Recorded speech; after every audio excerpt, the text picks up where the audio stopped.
Do you prefer a slow sewing project versus a quick win?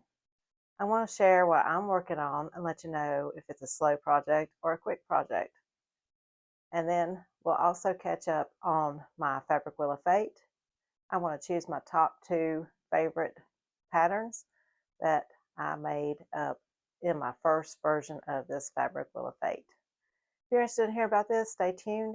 You're watching Mountain Accent Sewing. My name is Cynthia, and today it is Sewing Chat and more Sewing Chat. I do like a quick win, a palette cleanser, but sometimes it's nice just to have a slow sewing project to work on.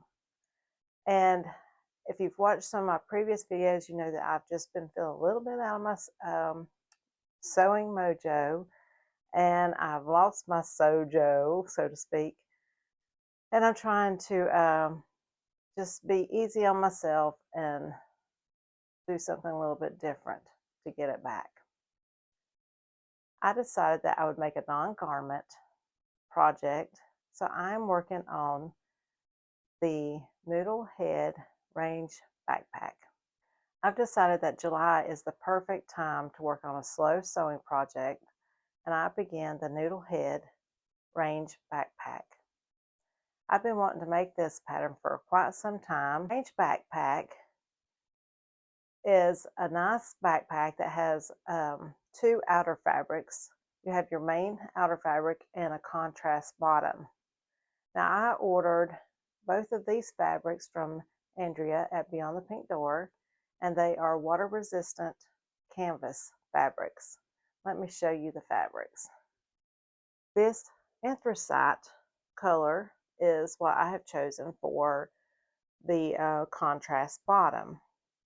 And then I have chosen this beautiful dark teal color for my outer fabric. And this is going to be one of the outside pocket. So I have constructed that. I've also constructed the lining pocket. And I'll see if I can find the footage from a previous video of what the name of the shop where I bought this at. But I purchased this at a quilt shop here in Western North Carolina when I went to meet some other sewing friends, YouTube friends, and visited this little quilt shop and found this beautiful fabric. I believe these 3 fabrics are going to work well together. So I haven't done a whole lot on the backpack, but let me show you a few things that I have made.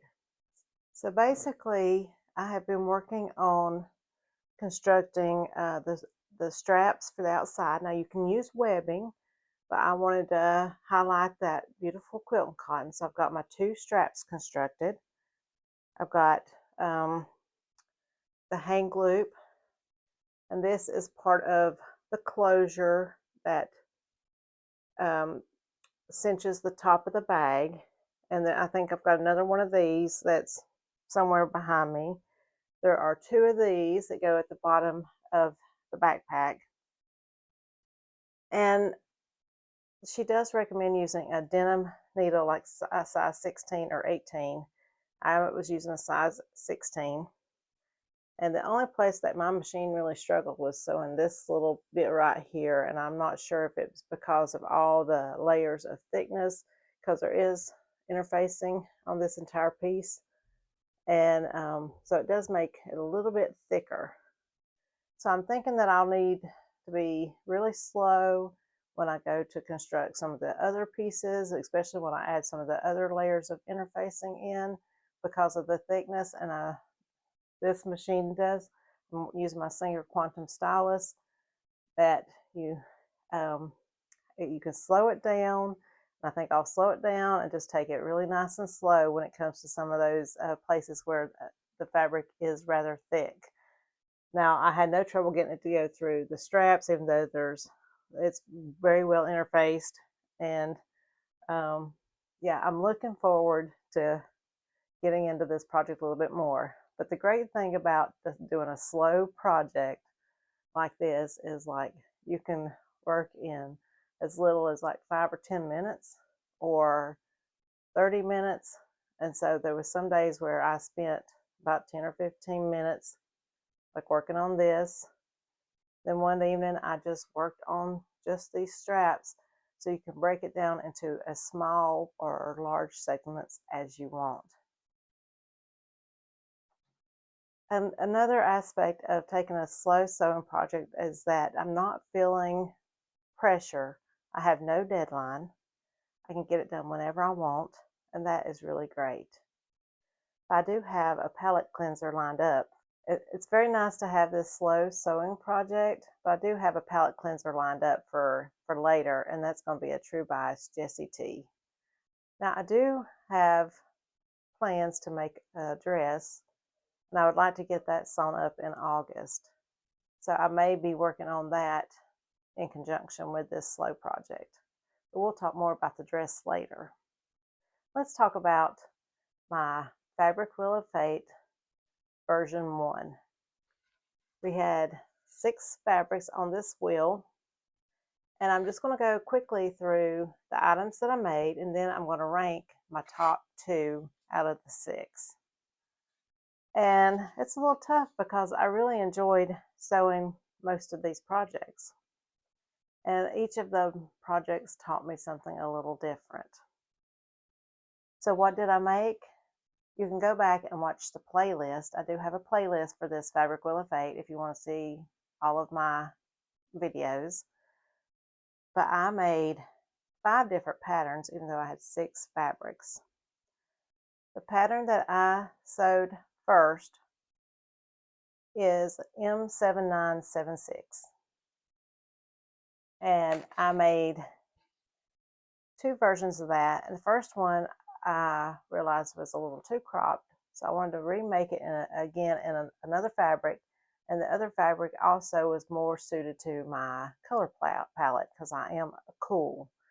So I'm going to be inserting photos as I'm going, talking about these patterns, but my first version of the M7976 was in a Dashwood Studio fabric, and I haven't really wore it but maybe once this summer.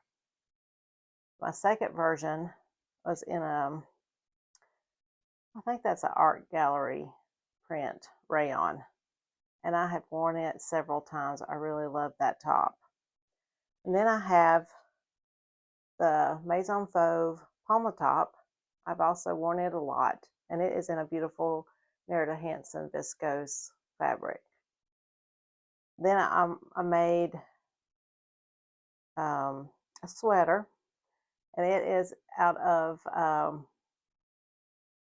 actually that knit fabric came from Beyond the Pink Door out of one of my Think Pink boxes, and I made 2 garments. I forgot about that. So I made 2 garments with that one fabric. I made the FibreMood Griselda sweater, and it's just been too warm to wear it, but I will get wear out of it as the weather turns cool much later. It's not going to be anytime soon. And then I also have made the Itch to Stitch Lago tank, and that is a great pattern, and I have worn that. And then last but not least is the Lacid Graham Lane pants that I cut off and made into shorts. And that was purely because of lack of fabric that I had. Really didn't have much choice but to make shorts with that fabric. As I said earlier, you can go back and watch more about each garment and what I thought about each fabric and garment pattern in each of those videos, and I will link that playlist below. Now let's rank my favorite patterns out of the Fabric Wheel of Fate. So I just thought that my shorts was the last out of the 6, but I forgot what I'm wearing. It is the Atelier Jupe Ava dress. That is the 6th make on my Fabric Wheel of Fate, so I don't want to forget that. And it is made in a lightweight cotton, and I really enjoyed sewing this dress. So now let's rank the patterns. And my favorite garment out of all the ones that I made is this dress. I really love the dress. I love the way it fits. I like the way the Atelier Jupe patterns fit me. And I really enjoyed this complete sew. It was a very enjoyable make. My second favorite pattern is my second version of the McCall's M7976. I find that I have really enjoyed wearing that top. It's kind of a little oversized crop top, which I did size down, but I love the way it looks with my denim skirt. Yep, that's my top two. I really liked all of the things, and I see that I will wear the majority of the garments, but I'm not sure if I'll wear the first version of the M7976. I may end up gifting that. But everything else is another wearable garment for my wardrobe and 6 fabrics out of my stash. Will I do a fabric wheel of fate again? I think I will, just not yet. So if you're interested in that, go check out Carol at So Carol. She is the person that created that hashtag, and she has a current version going now, as well as there are some other YouTubers that has the series, and she has a link in her description box that tells you more about the other people that have a fabric wheel of fate going currently. I hope you've enjoyed this little catch up, and I will be back sometime next month with another sewing chat video.